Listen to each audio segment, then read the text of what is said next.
The pack train was almost a mile to the east when we last saw Captain Benton and his three companies, who had completed their scout and were reaching the main trail along Reno Creek. About a quarter to a half mile down the creek, he paused to rest the men and water the horses in the location known as the morass. We've already stumbled into our first controversy, in which Benton's detractors will claim that he wasted crucial time and, excuse the phrase, horsed around at the morass. Benton's command was at the morass for 15 to 20 minutes, according to reasonable estimations. What are your opinions? Please share your thoughts about Benton's performance in the comments section below. Captain Weir, commanding D Company, which had spearheaded the advance, became agitated at the duration of the halt and instructed Lieutenant Godfrey, leading K Company, to go to Benton and beg him to go. Godfrey did nothing because he was not in the mood to confront Benton, and Weir then started walking down the trail by himself. When Benton sees that, he takes his place at the head of the column and gives the order for the rest of the command to follow. Benton pulled over a mile to the west, took a brief look at the flaming TP, and continued on. They heard gunfire as the command advanced downstream. Then Daniel Knipe rides by, stating something along the lines of, "They want you up there as quick as you can get there," whether or not Tom Custer has sent an official communication. Private John Martin gallops up ahead and gives Benton Custer's parting message. His company commanders are shown the memo, but they remain silent. Then Benton said, "Where is General Custer?" to Martin. The response stated that Major Reno was charging the camp and that it was about 3 miles away. Benton believed that bringing packs and being fast were mutually exclusive, and he could only accomplish one or the other. After deciding, he said, "I think I had better not wait for the packs if I am going to be of service to him." He then ordered Martin to return to the pack train and instruct Captain McDougal to move the packs quickly. He trotted on downstream until he came to a stop where Reno and Custer had previously split, saying, "Here we have the horns of a dilemma." Benton and the company commanders had a brief conversation and agreed that Weir would go to the left, toward the river, while the rest of the command would go to the right. They could see several people on the cliffs ahead and fighting in the valley as they continued to ride. However, who was it? Custer? Reno? The Indians? The order to charge forward with Benton in front was prompted by these sightings, and it was then that he encountered a nearly agitated Major Marcus Reno. Reno yelled, "For heaven's sake, Benton, hold your command and assist me. Half of my soldiers are gone. We get whipped." Reno didn't know where Custer was, but Benton showed him the note from Cook. Benton should have given Reno advice at this time. "So let's get together with him as soon as we can." However, Reno requested they wait for the pack train as his soldiers required extra ammunition. Therefore, any attempt to swiftly provide Custer with support had been halted by Reno, the top officer in that sector and on the field.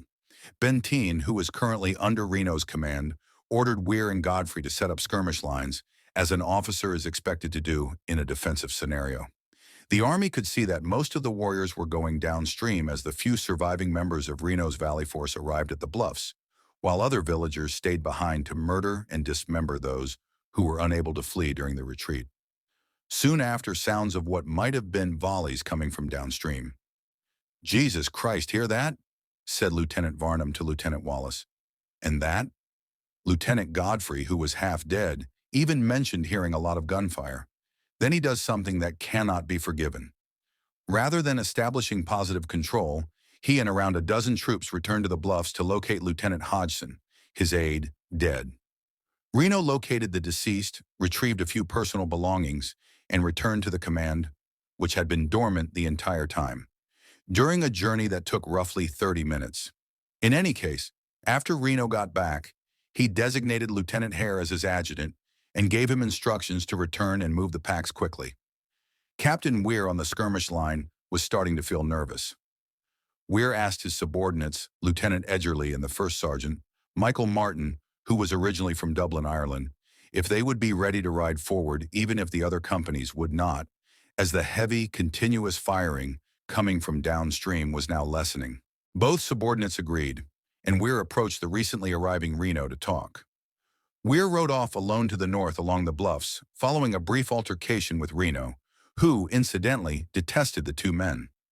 Edgerly mounted D Company and followed Weir out, presuming he had clearance to do so. D Company was placed in a skirmish line by Captain Weir when he arrived at the summit of the hill that bears his name. "That's Custer over there," Weir said, looking off into the distance. In response, one of his sergeants, James Flanagan, a Civil War veteran of Irish descent, said, "Here, Captain, you had better look through the glasses. Those look like Indians to me." After D Company leaves, Captain Benton believes an order to advance has been given. Thus, he orders companies H, K, and M to rise and go northward as well. At this point, a new skirmish line is established when Captain McDougall arrives with Lieutenant Matthew and the pack train. Reno ought to have seen the issue and taken care of it. Finally, when the pack train arrives, Reno takes action. In order to communicate with Custer, he first sends Lieutenant Hare to Weir with a message. Second, Benton disregarded the trumpeter's signal to stop and proceeded to Weir Point, where he positioned his troops. When Benton showed no response, Reno gave the order for the injured, packs, and remaining soldiers to disperse. A group of 6 troops carried the 2 injured individuals in a blanket so they could move on their own. The defense forces could see hundreds of warriors approaching them from Weir Point. Benton rides back to Reno and persuades him to turn around and go back to the position they just left because he dislikes the defensive position. The 2 companies under French and Edgerly were left exposed and without orders as Benton quickly headed south and Weir rode back to join Reno and Benton. Companies D and M's apprehensive troops soon started fighting with the fighters. When McDougall realized that things were getting out of hand, he went up to Benton and said, "Hey, old man, unless we have a commanding officer here pretty damn soon, what is going to be the outcome of this? We want you to take the initiative in matters since you are the senior captain." Benton merely grinned, but he took the lead in this last defense from that point on. Despite a few blunders, you could say that he prevented the rest of the 7th Cavalry from being destroyed later that day and the following day. When French and Edgerly realized they had been abandoned, they got on horseback and ran south, the warriors after them. After being shot off his horse, one trooper, Vincent Charlie, who was born in Switzerland, was deserted by the command and killed by having a wooden stick or a broken guide on shaft pushed down his throat. Now Company K's commander, Lieutenant Godfrey, had the opportunity to launch a valiant rearguard attack. Despite being viewed by many as indolent and unmilitary, he had led his men well in the Yellowstone campaign and accomplished this at the Washita. Godfrey dismounted his soldiers, commandeered Lieutenant Hare, and sent the number 4s with the horses back to the rest of the command after witnessing the 2 companies galloping by him in chaos. With just about 30 soldiers in total, the unit was divided into 2 platoons and alternated between firing and charging back. Only the threats of Lieutenant Hare and Godfrey were able to keep the peace as the soldiers started to huddle together under the warriors' intense pressure and firepower. The command eventually ran the remaining 100 yards into the relative safety of the 7th's defensive perimeter without suffering any losses. Because of their courage and leadership, the rest of the command was able to sort itself out a little. Lieutenant Hare, who had earlier in the day called himself a bitch from Texas and a fighter, turned out to be just that. It is evident that the Reno-Benton defensive site is not optimal for defense if you walk its grounds. Because there was no natural cover, the soldiers and townspeople sought shelter by using saddles, dead animals, grain bags, or anything else they could find. Keep in mind that the entire instruction contained just 3 spades. 12 troops had been killed, and 21 more wounded by the time darkness fell on June 25th.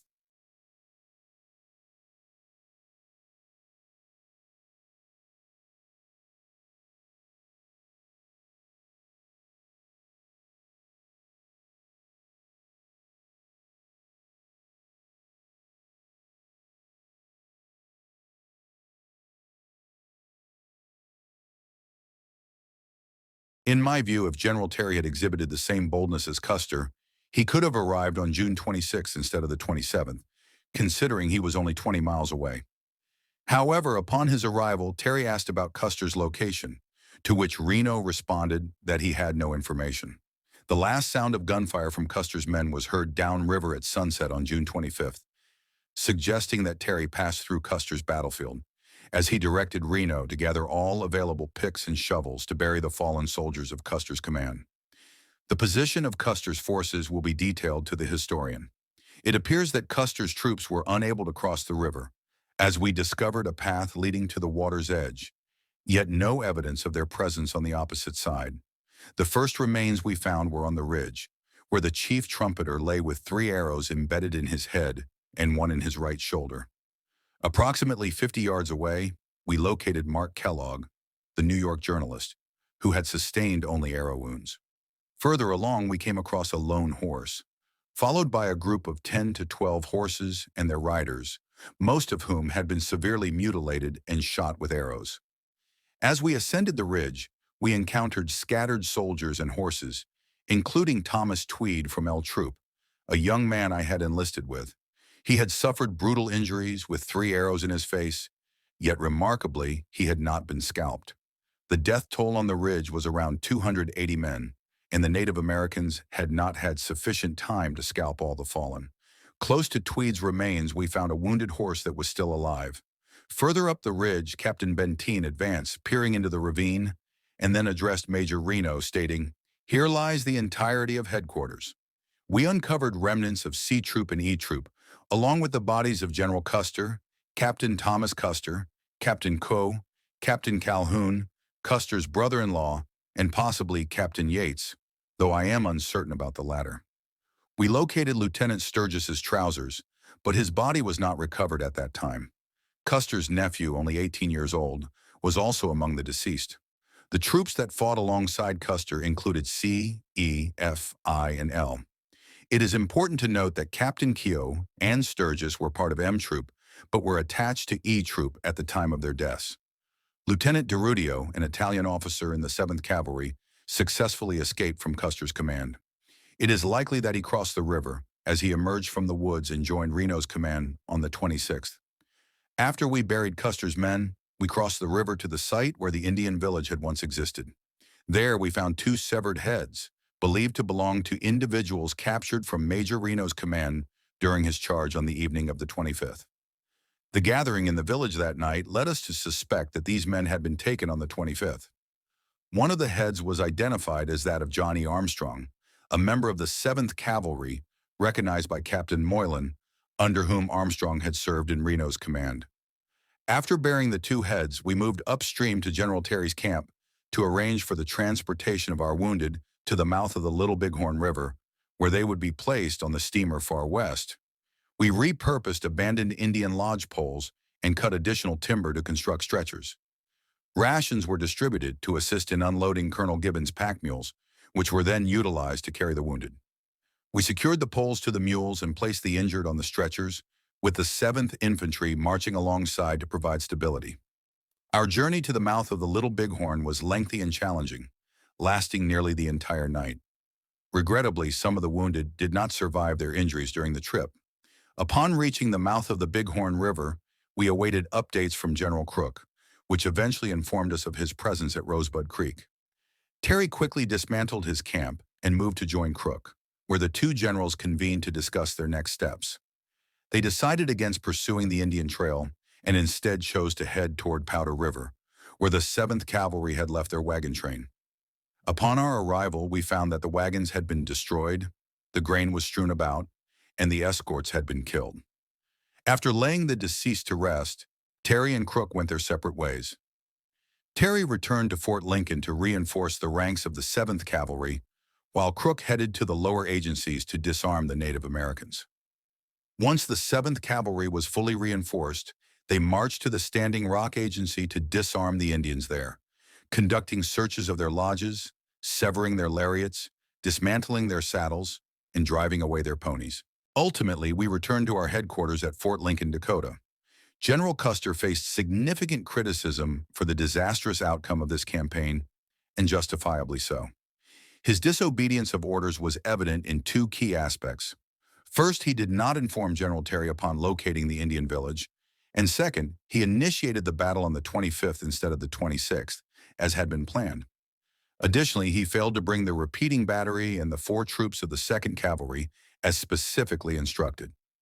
The original strategy called for Custer to advance along the Rosebud, Terry to move up the Little Horn River, and Crook to approach from the rear, effectively encircling the Indian forces and securing a decisive victory. Had this strategy been implemented as intended, victory would have certainly been ours.